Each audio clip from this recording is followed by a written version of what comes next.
Eugene Allen was a waiter and butler who worked for the White House for 34 years until he retired as the head butler in 1986. Allen's life was the inspiration for the 2013 film The Butler. Life: Allen was born in Scottsville, Virginia. He worked as a waiter for many years, in whites-only resorts and country clubs, including Homestead Resort in Hot Springs, Virginia, and a club in Washington.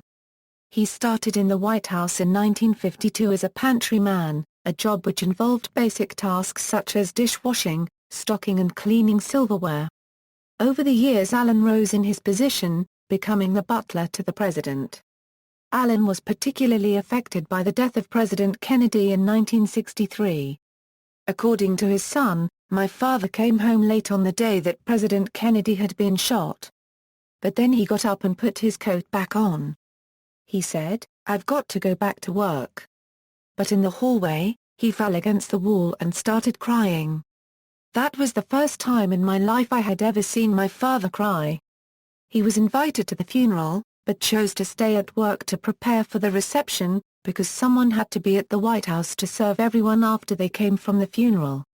Allen finally attained the most prestigious rank of butlers serving in the White House, more registered trademark to Detel in 1981, during the presidency of Ronald Reagan.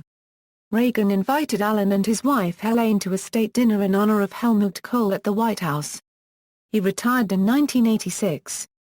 He and his wife had intended to vote for Barack Obama in 2008, but she died the day before the election, on November 3, 2008. Allen had been married to his wife, Helene, for 65 years. They met at a birthday party in Washington in 1942.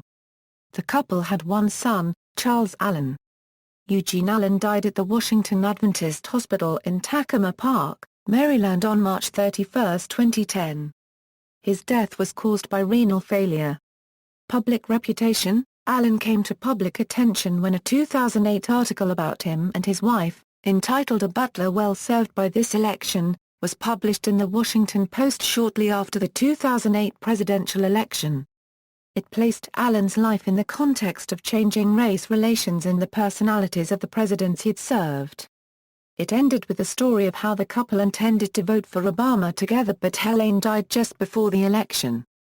They talked about praying to help Barack Obama get to the White House. The unregistered trademark D Go Vote Together. She unregistered trademark D lean on her cane with one hand, and on him with the other, while walking down to the precinct. And she unregistered trademark D gets up going afterward. On Monday Helene had a Dr. unregistered trademark S appointment. Gene woke and nudged her once, then again. He shuffled around to her side of the bed. He nudged Helene again. He was all alone. I woke up and my wife didn't unregistered trademark T, he said later. The story had an immediate impact. Columbia Pictures bought the film rights to Allen's life story, and he was invited to the new president's inauguration, where he commented, "That's the man. Phew, I'm telling you, it's something to see. Seeing him standing there, it's been worth it all." Allen and other workers who served presidents were featured in a 32-minute documentary, Workers at the White House, directed by Marjorie Hunt and released on a 2009 DVD, White House Workers, Traditions and Memories by Smithsonian Folkways Recordings. Allen's life was the inspiration for the 2013 film The Butler. Danny Strong's screenplay was inspired by the 2008 Washington Post article. The film departs from the facts of Allen's life. The central character, Cecil Gaines, is only loosely based on the real Allen. References. External links: The Independent, Eugene Allen, White House butler who worked for 8 U.S. presidents.